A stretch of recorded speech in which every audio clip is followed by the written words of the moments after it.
What's going on, fellas? I am warming up for my first upper body session of the week. My apologies for the lack of uploads. Been a little depresso, nothing bad, nothing to worry about, just normal being a human stuff. Been trapped in my house because my car registration expired, re-registering in a different state, especially in rural Montana, without the prior registration is a very long and arduous process. So, just have been trapped in the house. Have to wait to get clean drinking water for somebody to bring me it home. So that's been putting a little damper on my mood, but taking steps to try to get that solved. We're on the up and up. We're going to make more videos. Decided I'd make a little quick one before I get into my training and try to focus up just on some little frameworks I think might be helpful for breaking down your own training. And now these are going to seem very simple, but I see that people don't seemingly put a lot of thought into them when they're like messaging me their training plan saying, what do you think? And I just think these are foundational concepts that should be reminded to everybody, even if you are already quite strong. And the basic questions are just going to be, how many things can you do well per day? And I'm going to say things, not exercises, and we're going to get into that in a second. And the second thing is how many times per week can you do that? Right? So we're going to start with the simple one, which is just how many times per week can you sustainably train of a high quality? If you are young, if you are in really good aerobic shape, you got a good work capacity, or if the weights you are lifting are not that heavy yet, we're probably going to talk in terms of absolute load being more important for assessing that rather than relative load. There seems to be just some taxation that absolute load puts on us globally, as well as on our soft tissue, that isn't the same as relative load, right? So a 150-pound guy, let's say he's a very good lifter, he can bench 300 pounds, so that's double body weight, is still going to factor in differently to how I program for him than, let's say you've got a 250-pound guy who is benching 450, so less than double his body weight. The systemic fatigue cost to the greater absolute weight is going to factor into how often he can train effectively. But if you are young, you're in great shape, or the weights you're lifting are not that high, and you take your lifting quite seriously, you like being in the gym, it's not a mental chore, it's something you look forward to, you get a reasonable amount of sleep, you eat a reasonable amount of food, you're a guy in college, so it's like you don't really have any excuse not to just go to your dining hall and eat. You could absolutely train for 6 days a week. I was young, I was in good shape, I trained for 6 sessions per week through the first 6 or 7 years of my training history. And I actually was quite strong by the ends. The absolute loads were big, but because I had my recovery variables on point, I was young, which does make a pretty big difference. And I was in good shape. That was very sustainable. And all 6 sessions per week, I was in good enough shape, and I was fatigued, but I could still put in productive sessions. Eventually, I got a little bit older, not that I'm old, and the weights got a little bit heavier to where I noticed that the latter 3 days of every training week, the quality really started to suffer. So it's like, yeah, I'm getting in all this extra quantity of sessions, but the quality of the latter whole 3 started to fall off. So I'm like, oh shit, I'm only getting in 3 really high quality sessions per week now. And I put it off because I love being in the gym. I've always just been a gym rat. I would rather spend 3-4 hours a day here than anywhere else. It's just where I like to be. So I lied to myself. I'm like, oh, I'll figure out how to make 6 work. I'll make 6 work. I'll make 6 work. Eventually, it was a necessary change to switch to 5. So a work to rest ratio of 2.5 days work to 1 day rest, as opposed to the 6 to 1 I was on before. It was actually very appropriate for me to do 3 days on, 1 day off, 3 days on, 1 day off, which was a 8-day microcycle, which is a bit of a pain because it no longer lines up with the work week. It's a little bit less consistent for family, friends, shopping, school, work, whatever it is. But you can have a better control, more precise control of your work to rest ratio that way. And I moved to 3 to 1, and that worked great.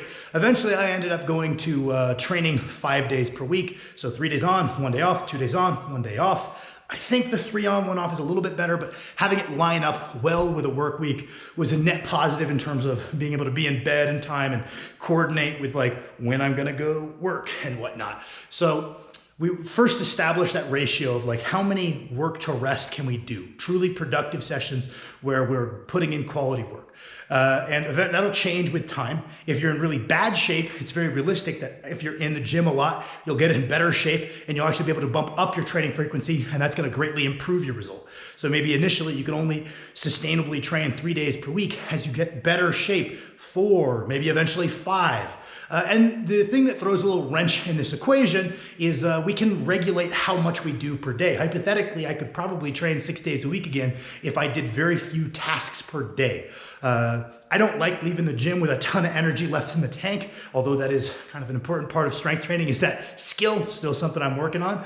But that kind of brings me to the second thing, which is just, okay, we've got this rough ratio of how much work to rest, whether it's 2 to 1, 1 to 1, 3 to 1, 4 to 1, 6 to 1, whatever that is you assess for yourself. That's something that can change with time, that requires habitual reassessment. And the other question is, how many tasks can we do per day? And I'm going to say tasks here instead of exercises, because let's say we do 2 really tough sets of tricep press downs, 1 tough set of like skull crushers or dips, and a set of overhead extensions with a drop set at the end. Each one of those things wasn't that hard to do, the tricep press downs, even if we're going all out on them compared to other things. I don't view that as this grand undertaking. The absolute loading is minimal. The technique is minimal. The amount of warming up you need to do, minimal. So what I would consider is that is one task. What did we do those for? Presumably we did those to get bigger triceps. We did a tricep hypertrophy workout. To me, that is one task. Let's say we did some seated dumbbell overhead press, some laterals, and some rears.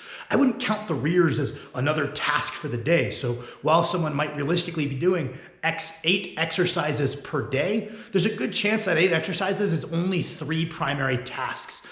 So easy example, let's say we came in, we did bench press work, we did some warm-ups, we worked on our technique on the way up, we stayed focused, we work up to a top single or a top rep out, we did some back off work. That was task 1, was that specific training to improve our bench press strength and technique. Maybe there's a goal of hypertrophy depending on the phase of training, but the goal of that work was to improve our bench press. Presumably we're doing enough of that bench pressing where we could probably leave and be a little bit stronger next time. We're not cutting it early and relying on our accessories to move us forward. So that is task 1. Maybe then we did a quick shoulder workout, like a little bodybuilding micro workout of maybe something for the front delt, lateral delt, rear delt. Cool, that is a separate task.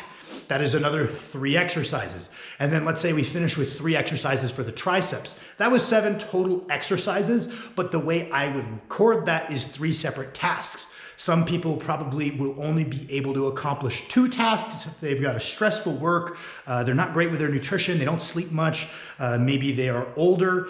So it's realistic that sometimes people can only get done 2 tasks per session. I would say a lot of people can get done 3 tasks per session. I would say that's kind of the average. Is for most people, we're probably looking at about the ability to train for 5 days per week. If we take it seriously, we're sleeping, we're eating, we're in reasonably good shape, we work our way into good shape. Getting to 5 training days per week is something that I think the vast majority of people can do, unless they've got these really stressful outside the gym factors.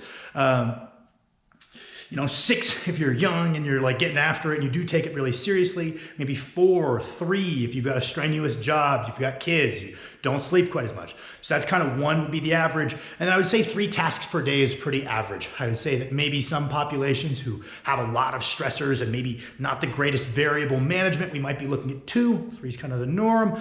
4 tasks per day, you're kind of a hoss, but totally, I definitely have athletes that I think can comfortably handle 4 tasks per day. I'll say, okay, man, we're gonna come in there and we are going to do enough bench pressing to get better at bench pressing. We're gonna do a overhead variation, enough overhead variation to really bolster our results in the overhead. And then we got chest and triceps, or shoulders and triceps.